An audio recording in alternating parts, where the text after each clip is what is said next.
Hola, mi querido amigo querido, qué alegría verte otra vez.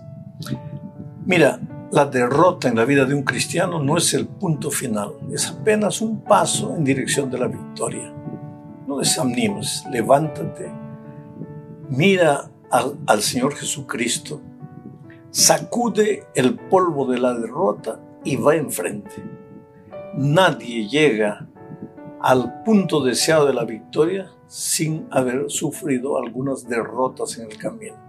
Las derrotas nos enseñan primero a levantarnos, nos enseñan a no cometer los mismos errores, pero finalmente la victoria es de los justos. Vamos a la lección número 7 para el 17 de mayo del año 2025. El título de la lección para esta semana es Fundamentos de la profecía. Y el propósito de la lección es mostrar que solo es posible cumplir la misión cuando se ha llegado a comprender el tema maravilloso de la gracia de Jesucristo y la santidad de Dios. Si no has entendido que Dios es santo, y si no has entendido que Dios es amor y que desea salvarte, ¿cómo vas a predicar el evangelio? En otras palabras, ¿qué evangelio vas a predicar? Porque evangelio no son noticias de condenación. Evangelio son buenas nuevas, buenas noticias. Y no existe mejor noticia que la noticia de que nosotros no teníamos salida, estábamos derrotados, fracasados en el pecado, pero el Señor Jesucristo nos amó, vino, murió en la cruz por nosotros para ayudarnos a vivir vidas de victoria. Entonces, cuando has entendido eso, estás listo a cumplir la misión de predicar el evangelio. Vamos al primer subtítulo de esta semana, bajo el título de Estoy aquí, envíame a mí. Aquí veremos que no hay misión sin gracia. Vuelvo a repetir, la misión que Dios te confió no es decirle al mundo que está condenado porque es desobediente.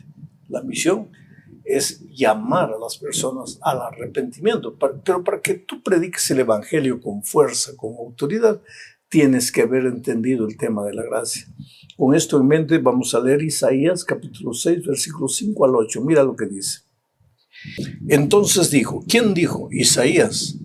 Él escribe, ay de mí que soy muerto, porque siendo hombre inmundo de labios y habitando en medio de un pueblo que tiene labios inmundos, han visto mis ojos al Rey, Jehová de los ejércitos. Y voló hacia mí uno de los serafines teniendo en su mano un carbón encendido tomado del altar con unas tenazas y tocando con él sobre mi boca dijo, he aquí que esto tocó tus labios y es quitada tu culpa y limpio tu pecado. En la lección pasada, en la última parte, vimos que Isaías vio a Dios en su trono, en la plenitud de su gloria, guardado por sus serafines. Entonces ahora viene el texto que acabo de leer. Al ver esto, Isaías cayó como desmayado, diciendo, ay de mí, pobre pecador miserable que soy. Mis ojos han contemplado al Rey Jehová de los ejércitos. Entró en desesperación, entró en pánico, porque la semana pasada dije que a medida que te acercas a Dios, tú comprendes la santidad, la misericordia y el amor de Dios, pero comprendes tu pequeñez, tu insuficiencia, tu egoísmo. Cuando más lejos estás de Dios, ahí tú te crees bueno. A veces te crees tan bueno que te sientes en el derecho de apuntarle el pecado a las otras personas. Pero cuando tú te acercas de Dios, comprendes la santidad de Dios y tu pequeñez, tu pecado, tu insuficiencia, tu miseria. Por eso Isaías clama y dice, ay de mí, mis ojos han visto al Rey. Se siente perdido, se siente acabado. Pero entonces un serafín aparece, toma con una tenaza un carbón encendido del altar. Altar, esta palabra es clave, altar. No hay salvación sin altar, no hay salvación sin sacrificio. El serafín toma con una tenaza un carbón encendido y coloca en los labios de Isaías y después le dice: estás perdonado, estás limpio.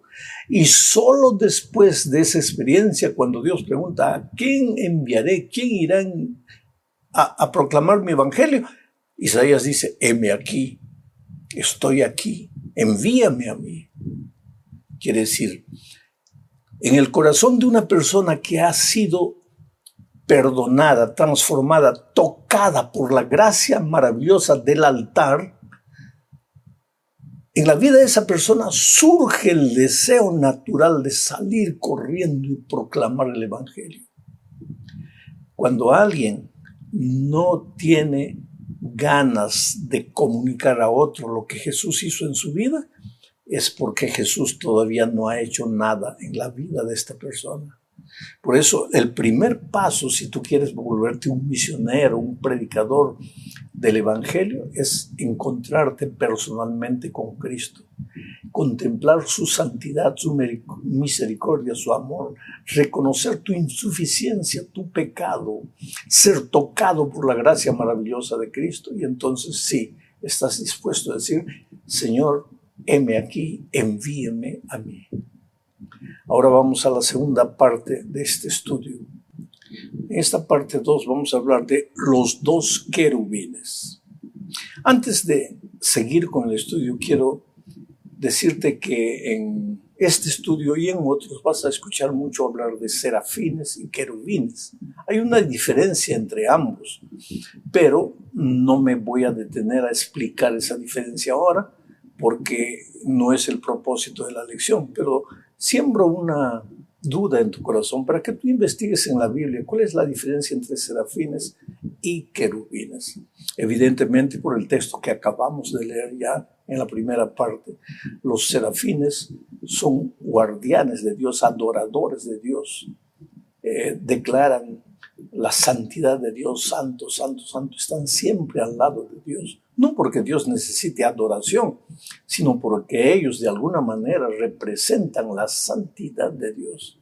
Recuérdate que cuando Isaías se siente pecador, un serafín toma una brasa encendida del altar y purifica sus labios.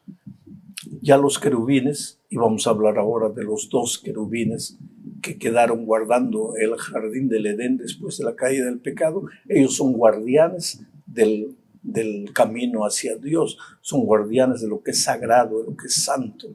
Entonces vamos al texto de Génesis 3:24, dice así: echó pues fuera al hombre, ¿quién? Dios, y puso al oriente del huerto de Edén querubines, aquí ya no se habla de serafines, sino de querubines, y una espada encendida que se revolvía por todos lados para guardar el camino del árbol de la vida. ¿Sabes? En el jardín del Edén estaba el árbol de la vida. Si el ser humano comiese del árbol de la vida, tendría vida para siempre. Pero ahora el ser humano había pecado y el pecado no podría perpetuarse para siempre. Es por eso que Adán tuvo que salir del jardín, para no echar mano, para no comer del árbol de la vida. Ahora él se había apartado de Dios por causa de su desobediencia, se había alejado de la fuente de la vida. Pero también la semana pasada ya vimos que a partir de ese momento la humanidad se dividió en dos grupos. Unos continuaron sirviendo, amando a Dios, y otros se alejaron completamente de Dios, construyeron ciudades, se rebelaron contra Dios. Bueno, este acto podría parecer un acto radical de parte de Dios. Estás fuera, no entras nunca más. Mas no es así. ¿Por qué? Porque el hecho de que Adán y Eva no podían volver al jardín del Edén no representaba una prohibición, sino más bien esperanza. ¿Por qué esperanza? El verbo poner, porque el texto bíblico dice que Dios puso dos querubines para guardar la entrada al Edén. Ese verbo poner en hebreo es el verbo shakán, que tiene que ver con el santuario. ¿Y qué tiene que ver el santuario? Dios un día le dijo a Moisés, y a hacerme un santuario y yo habitaré entre ellos. Shacán. O sea, el hecho de que Dios colocó 2 querubines en la puerta no era prohibición, era la expresión del amor de Dios, de que deseaba continuar habitando con sus hijos a pesar de que sus hijos le habían desobedecido y se habían apartado de él. De esta palabra Shacán viene también la palabra Shekinah. ¿Y qué tiene que ver Shekinah? Tú conoces la Biblia. En el santuario que Dios mandó a Israel levantar, allí al fondo en el lugar santísimo estaba el Shekinah. ¿Y qué representaba el Shekinah? La presencia de Dios. Quiere decir, el pecado nos aparta de Dios, pero Dios no se aparta del hombre. Dios busca al hombre, Dios llama al hombre. Oh, querido, el pecado te hace sufrir, el pecado te destruye, pero Dios te ama. Dios es Dios de restauración. Dios quiere que regreses. ¿Por qué que regreses? Porque Él es amor, Él no te puede obligar.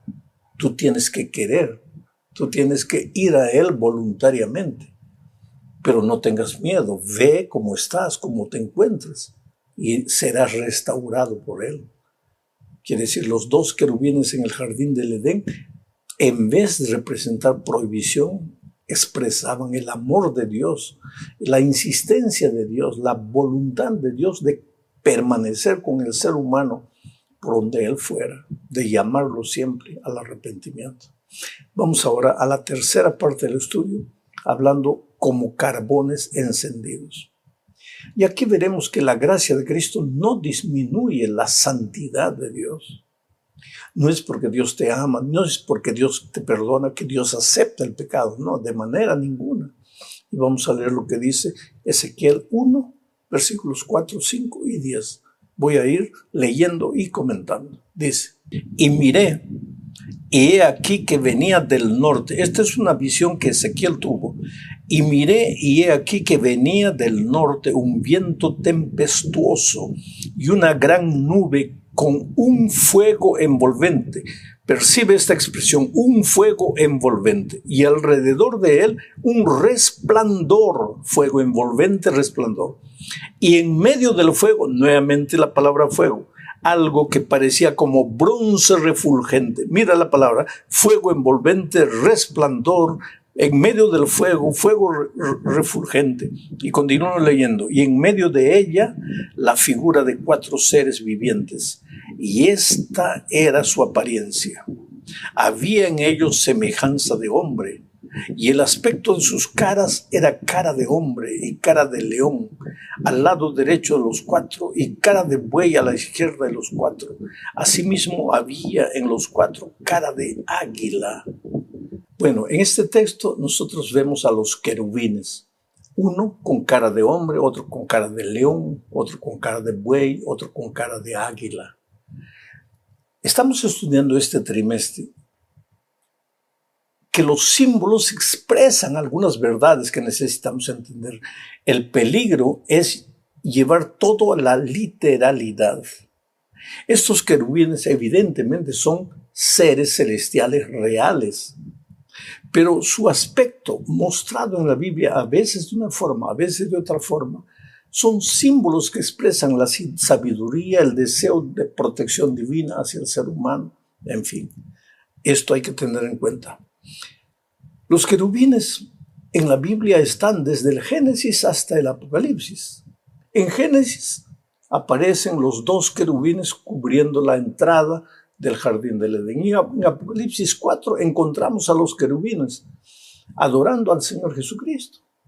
Quiere decir, en toda la Biblia, este texto que acabo de leer es el texto de Ezequiel, casi en la mitad de la Biblia, que también menciona a los querubines.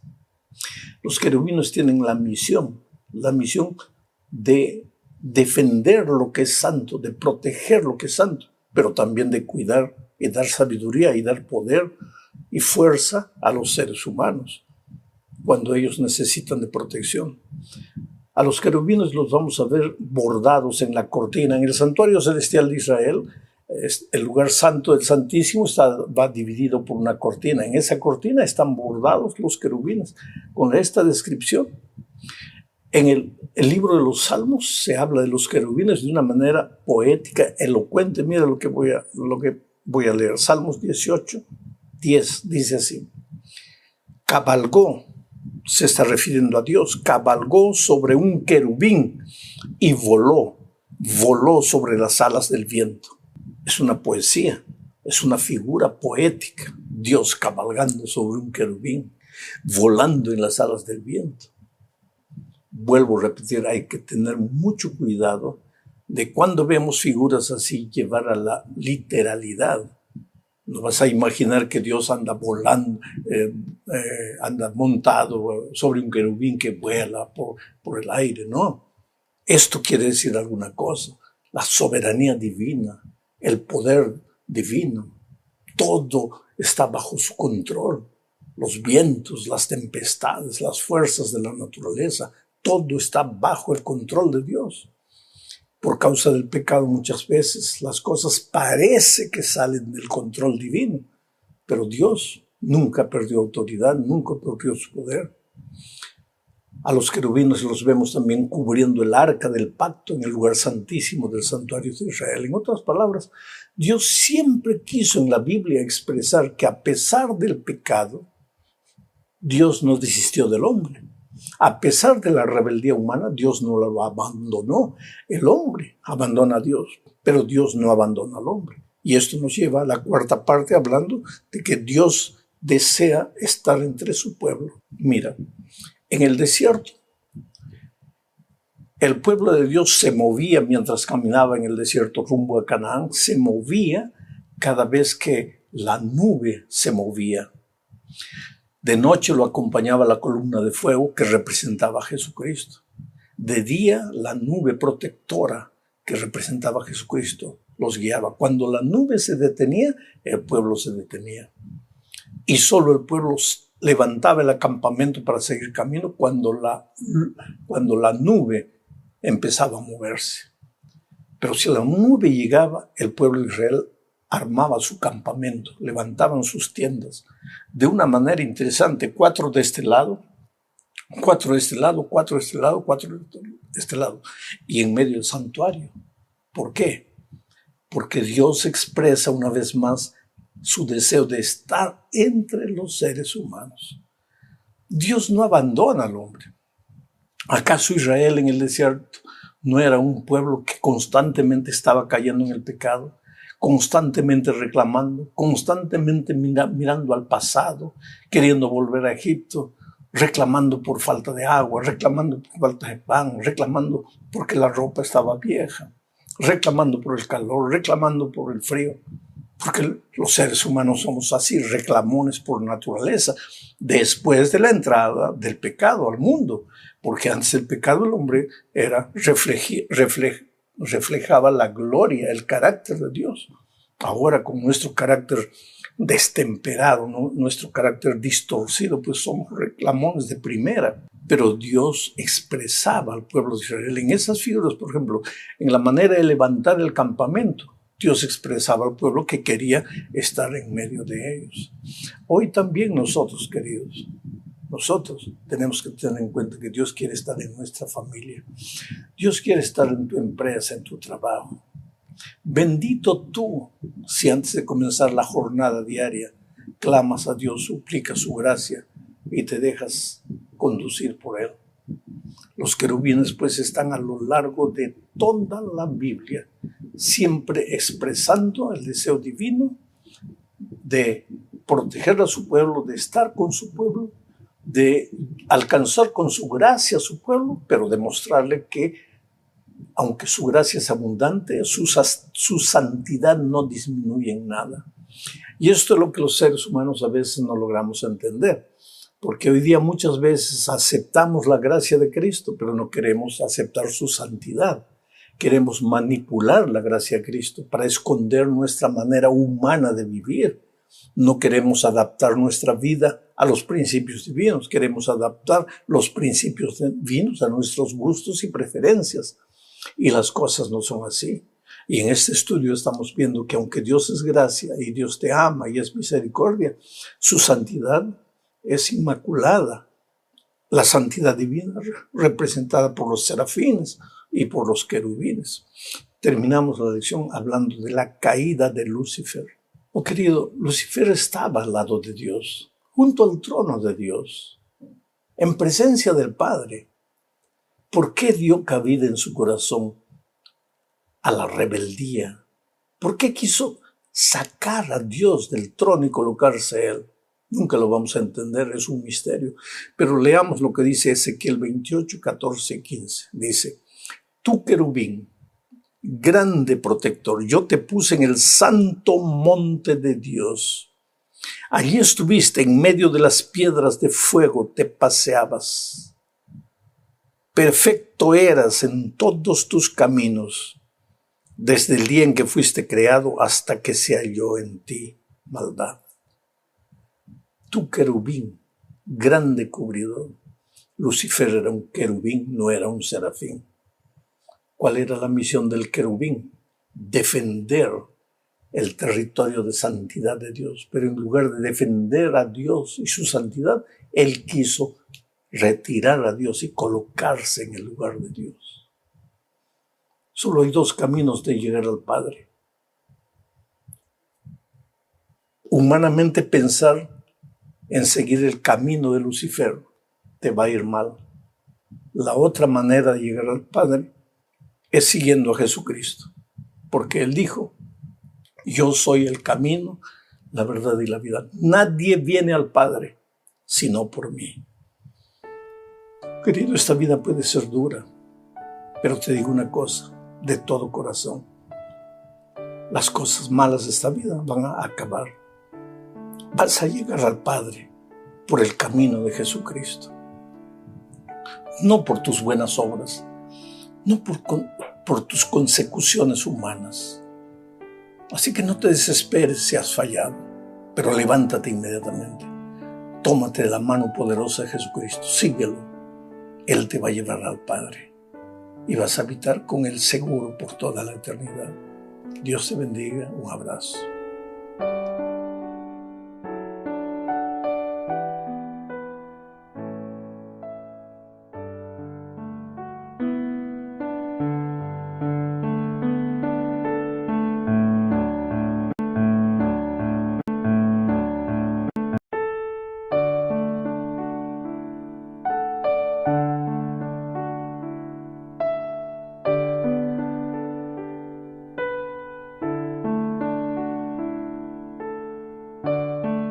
Hola, mi amigo querido, una vez más agradezco a Dios por la bendición que significa compartir el estudio de su palabra. Vamos a la lección número 9 para el 31 de mayo del año 2025. El título de la lección es En los Salmos, segunda parte. Vamos a continuar estudiando la lección que empezamos la semana pasada.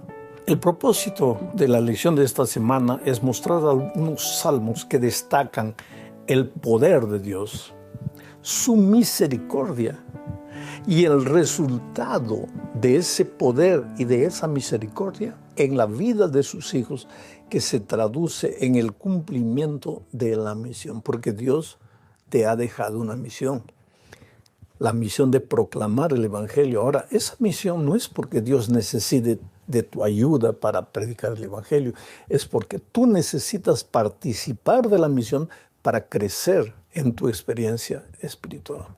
Entonces vamos a la primera parte de este estudio bajo el subtítulo de Un auxilio muy presente en el tiempo de la angustia. Aquí veremos que Dios siempre, siempre está al lado de sus hijos en las buenas y en las malas. Leo el Salmo 46, versículos 1, 4 y 5. Dice así: Dios es nuestro amparo y fortaleza, nuestro pronto auxilio en las tribulaciones. Voy a detenerme aquí. Algunas otras versiones dice nuestro pronto auxilio en medio de las tribulaciones. Dios es nuestro amparo y fortaleza. En las tribulaciones o en medio de las tribulaciones. Pero de aquí tenemos que aprender una cosa básica para la experiencia cristiana. Dios nunca te ha prometido que no habrá tribulaciones. Mientras vivas en este mundo serás golpeado por las tribulaciones. La promesa de Dios no es la siguiente. Tú nunca tendrás tribulaciones. Si fuese así, cada vez que llegaba una tribulación, ahí sí tú tendrías que decir, Señor, ¿dónde está tu promesa? Porque tú me has prometido que nunca habrá una tribulación si yo me entrego a ti. Pero es que Dios no te prometió eso. Hay muchas personas, yo quiero pensar que sean sinceras, que te dicen que si te entregas a Cristo, que si vas a Él, que si le das una buena ofrenda, las tribulaciones van a salir de tu vida. No, esa no es una promesa bíblica. El Señor Jesús te ha prometido que en medio de las tribulaciones, porque estás viviendo en un mundo que, ya te he dicho muchas veces, nosotros los hombres le hemos pasado el título de propiedad de esta tierra al diablo. El diablo ha colocado semillas, cizaña, ha colocado espinas. El diablo ha destruido el mundo perfecto de Dios y es lógico que va a haber enfermedad, va a haber cáncer, el avión se va a caer, va a haber tempestad, va a haber aluviones, en fin. Y Dios no te ha prometido que tú que vives en este mundo maldito por el pecado no vas a sufrir. Lo que te ha prometido que en medio de la tribulación tú no vas a estar solo nunca. Tú vas a estar con Él. Él nunca te va a desamparar. ¿Y eso hace diferencia? Claro que hace diferencia. Porque cuando viene la tribulación y no tienes a Dios, te desesperas. Pero cuando viene la tribulación, pero tienes a Dios, la esperanza brilla en tu corazón y sabes que esta noche, por más oscura que sea, va a pasar y mañana el sol va a brillar de nuevo. Sigo leyendo el texto. Dios es nuestro amparo y fortaleza, nuestro pronto auxilio en las tribulaciones. Del río sus corrientes alegran la ciudad de Dios, el santuario de las moradas del Altísimo. Dios está en medio de ella, no será conmovida. Dios la ayudará al clarear la mañana.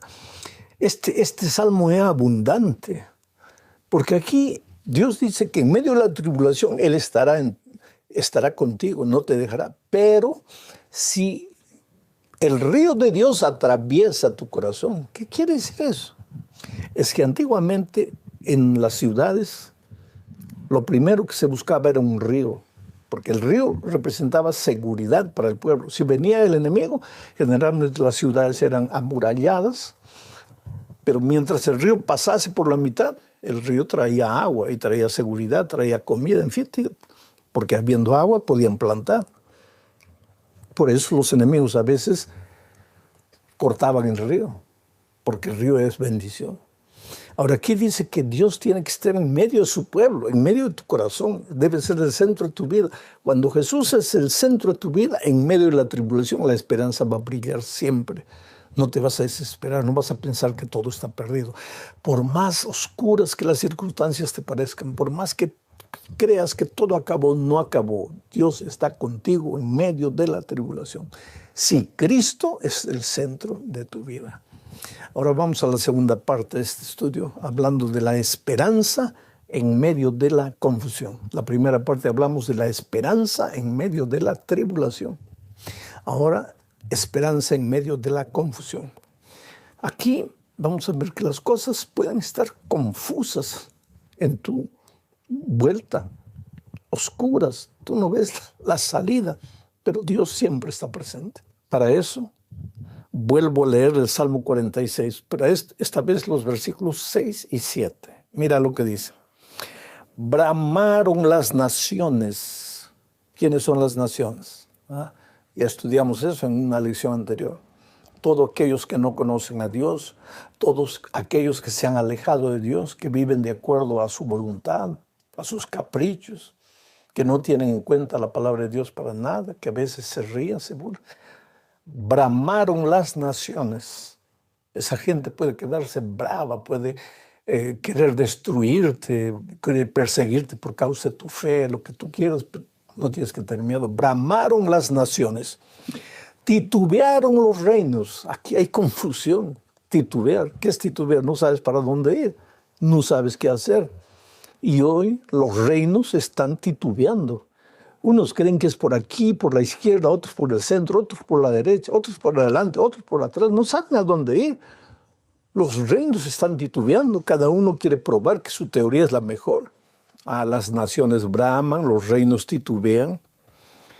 Sigo leyendo. Bramaron las naciones, titubearon los reinos. Dio él, ¿quién él? Dios, su voz. Y entonces la tierra se derritió. Jehová de los ejércitos está con nosotros. Nuestro refugio es el Dios de Jacob.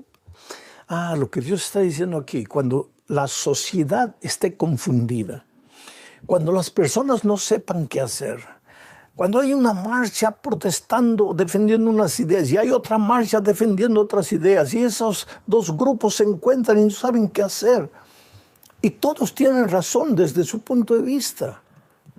La humanidad no sabe qué hacer, las naciones están alteradas. Tú no te preocupes, tu refugio es el Señor. Tú escóndete en Dios. Esconderse en Dios no es omitirse del mundo, no, porque cuando lleguen las elecciones, tú tienes que votar. Pídele sabiduría a Dios y haz una elección sabia. Esconderse en Dios es reconocer que Dios es soberano en este mundo, que Dios es el que coloca reyes, quita reyes, pone reyes, que nada sucede en esta vida por voluntad de los hombres, aunque los hombres piensan que ellos son los conductores de las naciones. Dios está por encima de los errores humanos. Dios está en el control y los hijos de Dios debemos refugiarnos en Dios. Vamos a la tercera parte bajo el título de Bajo sus pies. Aquí veremos que el futuro que Dios nos prepara en su reino celestial es un futuro extraordinario. El sufrimiento de este mundo va a llegar a su fin. Las naciones no van a bramar para siempre. Los seres humanos, los gobiernos no van a estar confundidos para siempre. Todo esto tiene un final. Y yo digo una cosa, a veces la confusión del tiempo actual es una evidencia de que Cristo está regresando. Vamos a leer el Salmo 47, versículos 1 al 4. Dice así: pueblos, el mundo entero, China, Japón, Estados Unidos, México, Perú, Argentina, Brasil, en fin, todos los pueblos, sin excepción, los 5 continentes, pueblos todos, batid las manos, aplaudid, aclamad a Dios con voz de júbilo. Esta es una profecía. Va a llegar un día en que los creyentes y los no creyentes van a reconocer la autoridad divina. Unos para bien, otros para mal. Pero finalmente el mundo todo va a entender que Dios tenía razón. Y que sus hijos que proclamaron su evangelio tenían la razón. Bueno, pueblos todos, batid las palmas, aclamad a Dios con voz de júbilo, porque Jehová el Altísimo es temible, Rey grande sobre toda la tierra. Él, Dios, someterá a los pueblos debajo de nosotros y a las naciones debajo de nuestros pies. Él nos elegirá nuestras heredades, la hermosura de Jacob, al cual amó. ¿De qué habla este salmo? De que aunque estamos viviendo en días tenebrosos, Dios está en el control de este mundo. Y aunque hoy los hombres poderosos parezca que tienen autoridad sobre los hijos de Dios, y muchas veces los persigan, y llegará un momento hasta que los obligarán a querer transgredir la voluntad de Dios, todo eso es pasajero, todo eso es circunstancial, porque llegará un momento, llegará un día cuando las naciones todas reconocerán que Dios es el único Rey del universo. Y esos poderosos que hoy te hacen sufrir estarán simbólicamente bajo tus pies. Y Dios finalmente te entregará la herencia que te ha prometido. La vida eterna no es tierra, es vida eterna, es felicidad eterna, es paz eterna. Te puede parecer una teoría linda y maravillosa, hasta mística, ilusoria, pero tienes dos caminos. O crees en Jesús y sus promesas bíblicas, o lo rechazas y al final de los tiempos verás. Por eso la Biblia dice, hoy es el día de buena nueva. Hoy es el día de salvación. En la cuarta parte de este estudio veremos algo interesante, vino y sangre. El amor de Dios se manifiesta también en la destrucción final del pecado, porque vuelvo a repetir, este mundo, así como un potro desgobernado, no va a estar desgobernado para siempre. Va a llegar de un punto final al pecado. Y cuando el pecado sea destruido, aquellos que no quisieron soltar el pecado serán destruidos con el pecado. Dios ama al pecador. Por eso dice que Él quiere que se arrepienta y vuelvan a Él. Pero si los seres humanos se agarran del pecado, cuando la destrucción final caiga sobre el pecado, pues los pecadores serán destruidos junto con el pecado. Leo Salmo 75, 6, 7 y 8, dice, porque ni de oriente ni de occidente, ni del desierto viene el enaltecimiento. Cuidado, querido, el orgullo, la soberbia, el creer que porque Dios no actúa así visiblemente, no interfiere en la vida de los gobiernos, de los poderosos, o de los incrédulos, de los rebeldes, Dios no existe. Ya te conté la historia de un joven adolescente que desafió a Dios porque estaba usando hojas de la Biblia para fumar droga. Le doy 30 segundos a Dios para que me mate, ¿no? Y Dios no le dice nada, y el hombre sigue vivo. Entonces, mucha gente cree que por eso Dios no existe. Oh, cuidado, cuidado, querido, con jugar con la misericordia divina. Porque ni del oriente, ni del occidente, ni del desierto viene el enaltecimiento. Cuidado. Dios es el juez. Sigo leyendo el texto. A este humilla y a aquel enaltece. Porque el cáliz está en la mano de Jehová y el vino está fermentado, lleno de mistura, y él derrama del mismo.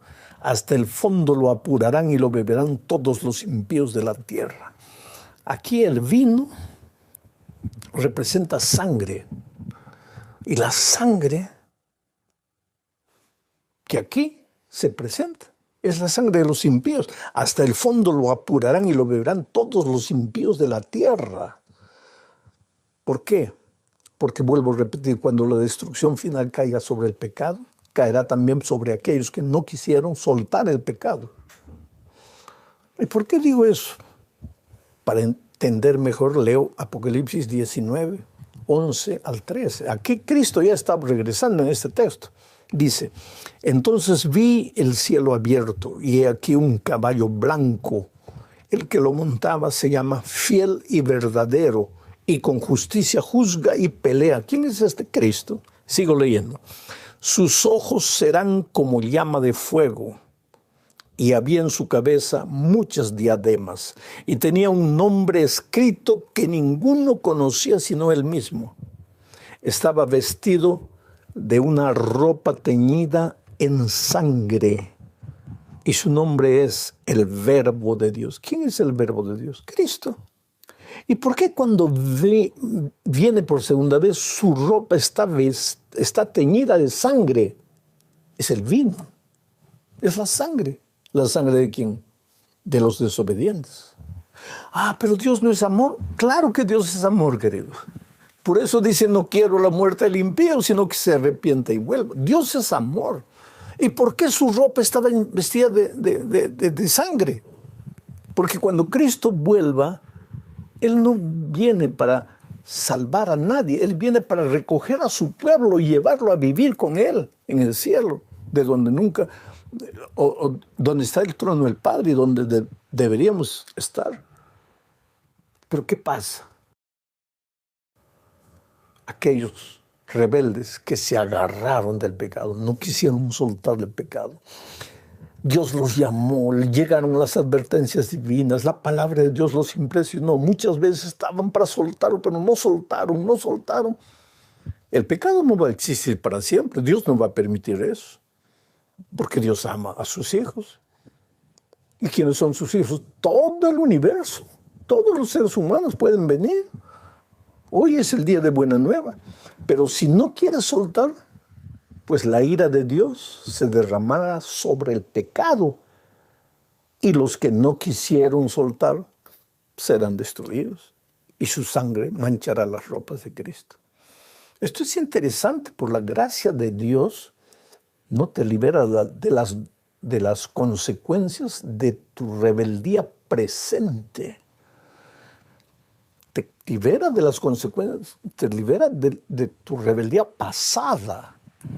Pero hoy es el día de buena nueva. Y si hoy oyes su voz, pero no aceptas la invitación, tienes que saber que el juez viene.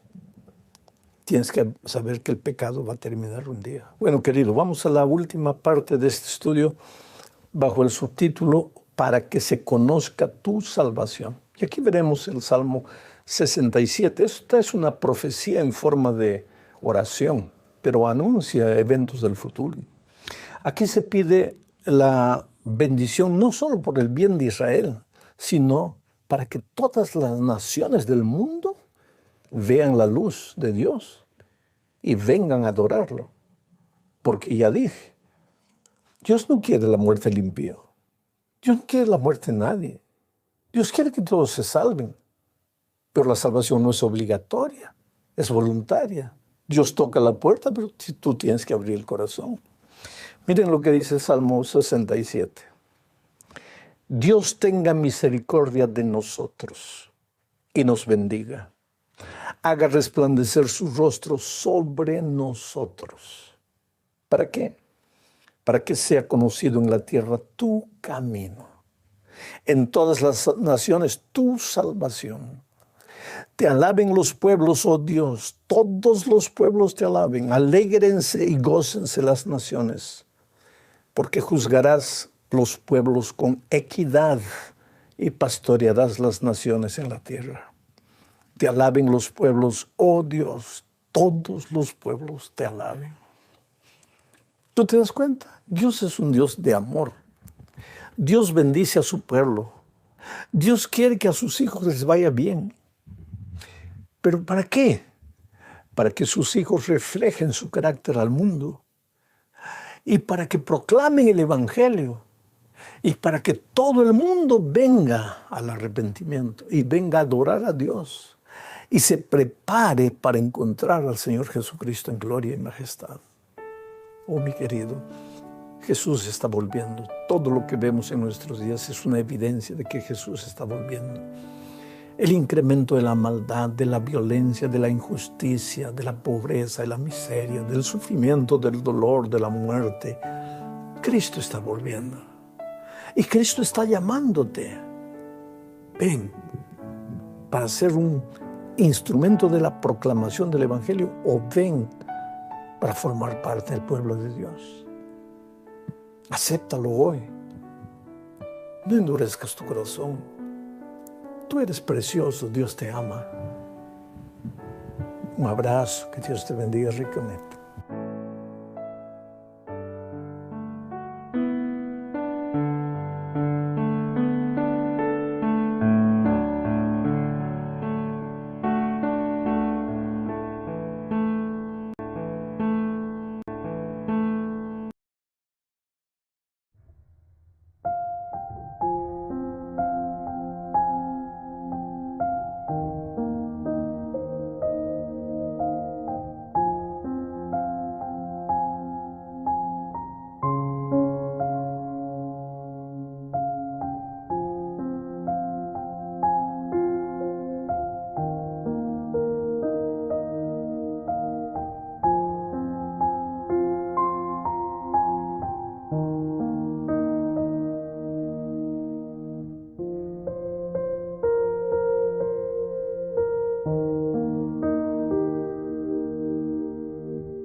Hola, mi amigo querido.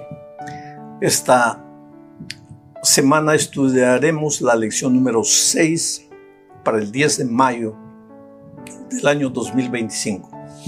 El título de la lección es Entendiendo el sacrificio. El propósito es mostrar la importancia de los sacrificios en la Biblia y el simbolismo del sacrificio, porque el sacrificio no tenía un propósito en sí. Era un símbolo del sacrificio del Señor Jesucristo que finalmente moriría en la cruz del Calvario para salvarnos de los pecados. Entonces vamos a la primera parte de este estudio bajo el subtítulo Sacrificios inútiles es una pregunta. ¿Y por qué esta pregunta? Porque los sacrificios simbolizaban en el Antiguo Testamento al Cordero de Dios que quitaría el pecado del mundo. Pero los israelitas perdieron de vista a Jesús y se quedaron con los sacrificios como si los sacrificios fuesen un objetivo, un fin. Y no era así. Entonces llegó un momento en que Dios les dijo a ellos que no aceptaba ese tipo de sacrificio. Leo Isaías 1, versículo 11. Dice así: ¿Para qué me sirve, dice Jehová, la multitud de vuestros sacrificios? Hastiado estoy de holocaustos, de carneros y de cebo de animales gordos. No quiero sangre de bueyes, ni de ovejas, ni de machos cabríos. ¿Qué cosa? No quiero sangre de bueyes, de machos cabríos. No quiero sacrificios. Estoy cansado de tus sacrificios, le dijo al pueblo de Israel. ¿Pero por qué? ¿No fue Dios mismo que había dado la orden de ofrecer sacrificios? Sí, pero no eran sacrificios en el concepto pagano de sacrificios para apagar o disminuir o calmar la ira de un Dios enojado. No, ese no es el concepto de sacrificio. Era sacrificio en el sentido de que quiero que entiendas que la paga del pecado es la muerte, es el derramamiento de sangre. Sin derramamiento de sangre no hay remisión de pecados. Pero no es tu sangre la que tiene que ser derramada. Cristo va a venir, el Cordero de Dios va a llegar a este mundo, va a derramar su sangre para que tú seas ahorrado de la muerte, para que tú no mueras. Tu única salida es Cristo, y para que recuerdes eso, siempre vas a ofrecer un sacrificio. Por eso el israelita, cuando ofrecía sacrificio, iba al templo llevando un corderito, colocaba su mano en la cabeza del corderito, transfería sus pecados a ese corderito. Después, de acuerdo con las instrucciones divinas, el pecador estaba libre de sus pecados, pero el corderito estaba llevando todos sus pecados, y el mismo pecador tenía que cortar la garganta del corderito, y el corderito muriendo, y el pecador tenía que entender que ese era él debía morir, pero no moría gracias al corderito. Pero ese corderito no era el que lo salvaba. Ese corderito simbolizaba al Cordero de Dios que un día quitaría el pecado del mundo. Infelizmente, pues, el pueblo de Israel se quedó con el sacrificio y se olvidó del Cordero. Y cuando Cristo vino, a los suyos vino y los suyos no lo recibieron. ¿Cuándo comenzaron los sacrificios? Con Caín, con Abel. Y yo diría antes, porque la Biblia no dice que un cordero fue sacrificado, pero la Biblia dice que después del pecado, Dios cubrió la desnudez de Adán y Eva con pieles. ¿Pieles de qué? De ovejas. Pero la oveja no había muerto naturalmente. Una oveja fue sacrificada, un cordero fue sacrificado. Con la piel fue cubierto la desnudez de Adán y Eva. Entonces, ahí estaba implícito. Ese cordero simbolizaba a Cristo. Nuestra desnudez espiritual, nuestra desnudez moral es cubierta por el sacrificio de Cristo. Entonces arreglamos nuestra vida con Dios. Por eso Pablo en Romanos dice: reconciliados pues para con Dios como reconciliados. Cuando aceptamos a Cristo, tenemos paz en el corazón. Bueno, vamos a la segunda parte de este estudio bajo el título de Sangre de toros y de machos cabríos. Algunos han criticado la idea del sacrificio como algo cruel, sanguinario. Sin embargo, ese es justamente el punto. La muerte de Cristo fue cruel, injusta, sanguinaria. Y eso nos muestra lo feo del pecado, lo horrible del pecado. El pecado no es un error, una falla que tuve. No. Es ofensa al Dios vivo. Y tiene una consecuencia, es la muerte. ¿Por qué? Porque pecado es alejarte de Dios. Y si Dios es la vida y te alejas de Dios, pues entras al territorio de la muerte. Mereces morir. Y la única manera de pagar el precio de tu rebeldía contra Dios es derramamiento de sangre. Pero Cristo vino, murió en la cruz, derramó su sangre para cubrir la multitud de nuestros pecados. Leo Hebreos capítulo 10, versículo 3, versículo 4 y versículo 10. Dice así: pero en estos sacrificios, está hablando de los sacrificios de Israel, cada año se hace memoria de los pecados, porque la sangre de los toros y de los machos cabríos no pueden quitar los pecados. Eran sacrificados, pero no podían quitar los pecados. ¿Por qué? Porque solo eran un símbolo del Cordero de Dios que vendría después. Sigo leyendo. En esa voluntad somos santificados mediante la ofrenda del cuerpo de Jesucristo, hecha una vez y para siempre. ¿Entiendes? No eran los sacrificios en sí los salvadores. Eran apenas un símbolo del sacrificio de Cristo en la cruz del Calvario. ¿Cuál fue el problema de Israel? Confundieron las cosas. Se concentraron en las cosas que veían y dejaron de ver el sentido profético de esos sacrificios, que eran la muerte de Cristo. ¿Cuál puede ser el problema hoy? Que nosotros veamos las cosas, el templo, el banco de la iglesia, el piano, el púlpito, la cortina, y nos olvidemos de ver al Señor Jesucristo, que un día murió en la cruz del Calvario por nosotros. Cuando estamos más preocupados con objetos, con cosas, y no nos preocupamos por los seres humanos para llevarlos a Jesús, hay un peligro terrible para nosotros, queridos. Porque cuando Cristo venga a esta tierra, no va a llevar un banco de la iglesia para el cielo, ni un púlpito, ni un piano, ni una cortina, ni un ladrillo. Solo va a llevar seres humanos que aceptaron a Jesucristo, que se arrepintieron de sus pecados, que aceptaron ser cubiertos por la sangre de Cristo, por la gracia maravillosa del Señor. Vamos al punto 3 de este estudio, bajo el título de El Cordero de la Pascua. El Cordero que era ofrecido por Israel en la Pascua tenía que ser perfecto. ¿Por qué? Porque era un símbolo del Cordero de Dios perfecto, del Señor Jesucristo. Mira lo que dice Éxodo capítulo 12, versículo 5. El animal será sin defecto, macho de 1 año. Lo tomaréis de las ovejas y de las cabras. Y ahora, ¿qué dice Pedro aplicando este texto para nuestros días? En primera de Pedro, capítulo 1, versículos 18 y 19 dice: sepan que han sido rescatados de la vana conducta que recibieron de sus padres, pero han sido rescatados no con cosas corruptibles como oro o plata, sino con la sangre preciosa de Cristo, como de un cordero sin mancha ni defecto. Oh, querido, el libro de Apocalipsis se refiere casi 30 veces a Cristo como el Cordero de Dios. Evidentemente, Cristo es el Cordero de Dios. En el Antiguo Testamento, los corderitos eran corderitos literales y morían para mostrar al ser humano que la única solución para el perdón de sus pecados era la muerte del Cordero. Pero ese corderito simbolizaba al Cordero de Dios.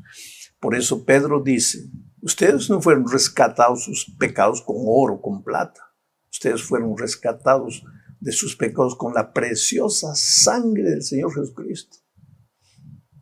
Y por eso, porque el corderito del Antiguo Testamento era un símbolo del Cordero de Dios, tenía que ser perfecto, sin mancha. Porque en la vida de Jesucristo no hubo un pecado. ¿Por qué? Porque si hubiera habido un pecado en la vida de Jesucristo, Él no podría habernos salvado, porque Él tendría que morir por su propio pecado. Pero el diablo lo atacó con todo, lo tentó. Él mismo dijo, ¿quién me redarguye de pecado? Cristo fue tentado en todo, pero no pecó. Y entonces ahora nos entrega su vida inmaculada. Toma sobre sí nuestros pecados, nuestras maldades y muere en la cruz en silencio como un cordero, nos reclama. Mientras nosotros los seres humanos reivindicamos justicia, que Él como un corderito calladito subió al monte, fue clavado, murió, porque te amaba. Porque, querido, tú y yo, a pesar de lo que podamos ser, somos lo más precioso que Dios tiene en esta vida. O como Dios te ama, como Dios conoce tu lugar, tu corazón, tu historia, tu vida. No tengas miedo, no te desesperes, no creas que porque caíste una vez ya estás perdido. El Señor Jesús está con los brazos abiertos, siempre esperando tu regreso. El Cordero de Dios ya murió a la cruz del Calvario por ti. Vamos a la cuarta parte, porque la salvación no termina con la muerte de Cristo. Ahí está garantizada nuestra salvación. Fue pagado el precio de nuestros pecados, pero la experiencia de la salvación no termina ahí. Jesús en el templo. Cuando Jesús entró al templo, lo limpió. Y si Jesús entra a tu vida, al templo del Espíritu Santo, que es tu cuerpo, tiene que limpiarlo.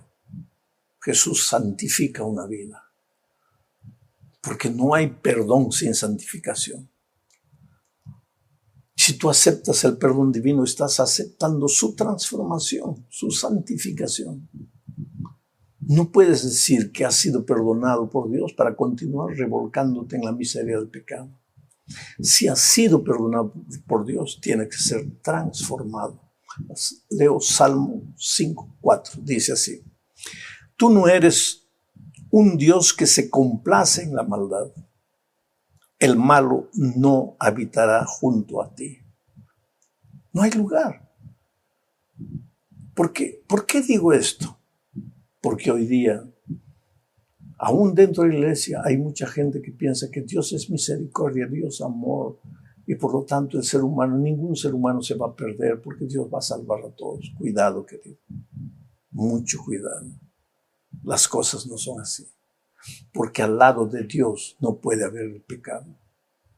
Tú no eres un Dios que se complace en la maldad.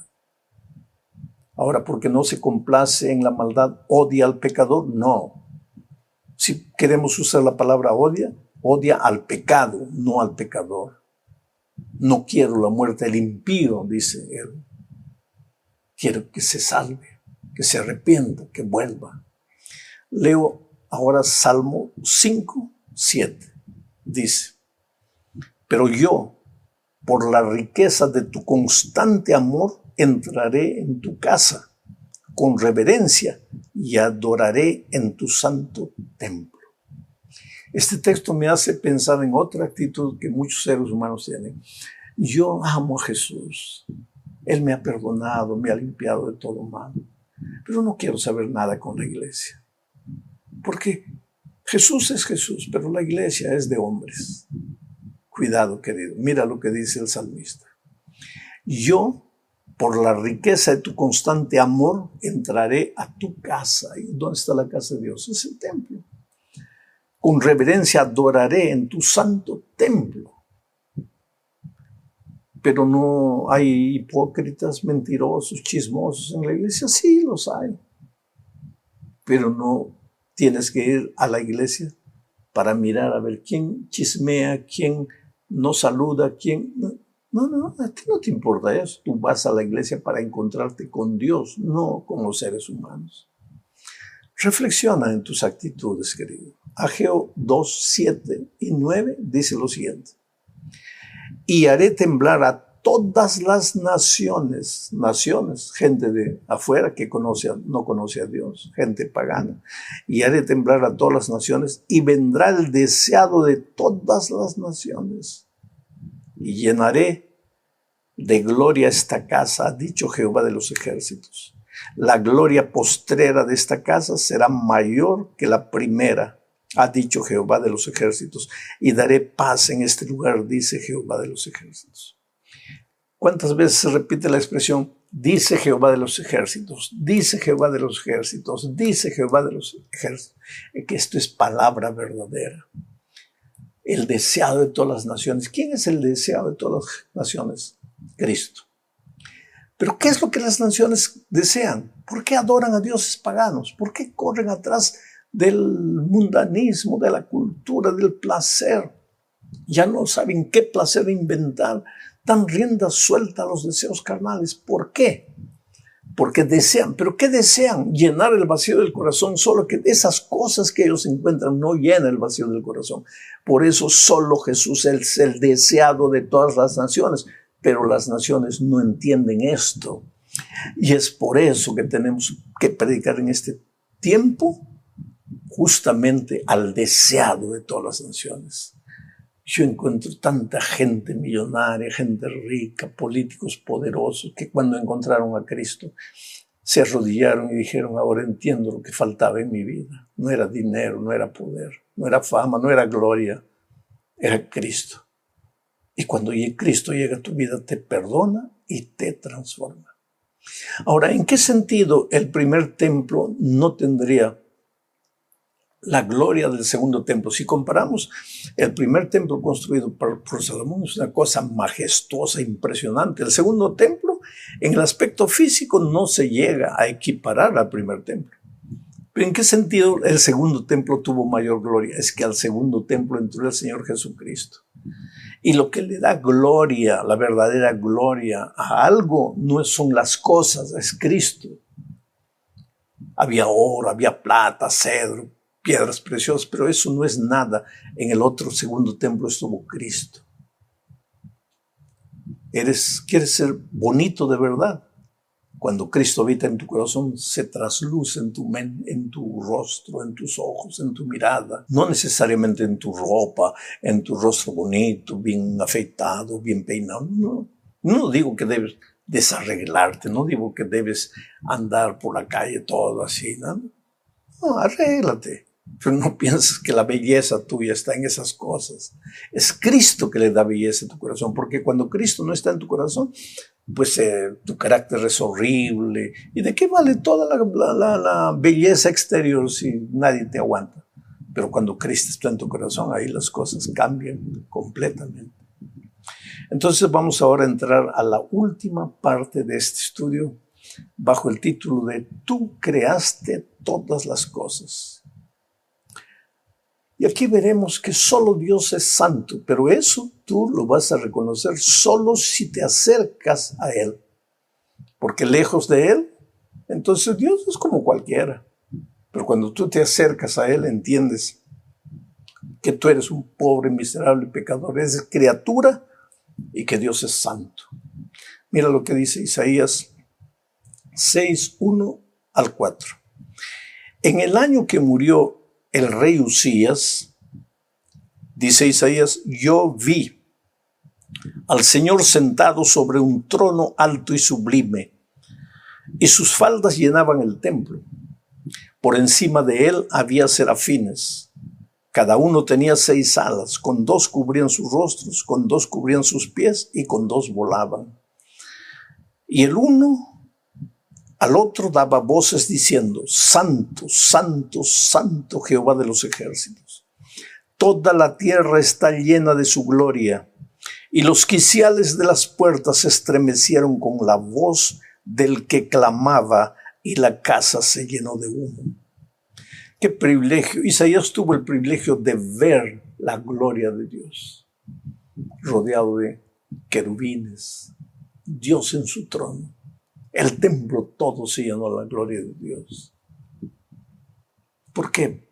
Porque en medio del pueblo en el que Isaías vivía, que no tenía en cuenta en su vida a Dios para nada, que vivían como querían, inclusive los líderes de su tiempo tenían la palabra de Dios en la mano, pero no vivían de acuerdo a eso. Isaías tuvo un encuentro personal con Cristo. Y cuando tú te acercas a Dios, ves la dimensión verdadera de Dios. Cuando tú estás lejos de Dios, Dios no significa mucha cosa para ti. Y yo hago un ejemplo. Mira, en Río de Janeiro existe el famoso Corcovado, que es una estatua de Jesucristo gigantesca, gigantesca. Pero cuando tú estás distante, cuando tú estás en la ciudad de Río, miras al Corcovado y ves el Cristo Redentor, se llama esa estatua. Lo ves pequeñito, una cosita así, y tú gigante, grande, 1,50 m, 1,80 m, 2 metros. Y el Cristo Redentor en la punta, una cosita. Pero si tú te acercas, comienzas a subir, a medida que vas subiendo, subiendo, a medida que te vas acercando, tu tamaño para ti mismo comienza a disminuir y la figura de Cristo comienza a aumentar. Y cuando tú llegas a los pies del Cristo Redentor, tú eres nada delante de aquella gigantesca estatua. Estatua aparte. Vamos a la realidad. Cuando tú estás lejos de Cristo, tú eres el grande, el importante. Cristo es nada. Pero a medida que te acercas de Cristo, tú desapareces, ves tu insignificancia y ves la presencia de Cristo, omnipotente, soberano. Oh, querido, cuán lejos o cuán cerca estás de Cristo. Cada día abre la palabra de Dios, ora, busca una persona, habla del amor de Cristo por ella. De esa manera tú creces en tu experiencia con Jesús cada día. Y a medida que creces en tu experiencia, el carácter de Jesús se refleja en tu vida. Y tus relaciones en el trabajo, en el vecindario, en la casa se arreglan. Y todos comienzan a amarte. ¿Por qué? Porque Cristo está reflejado en tu vida. Un abrazo, que Dios te bendiga ricamente. Felicidades.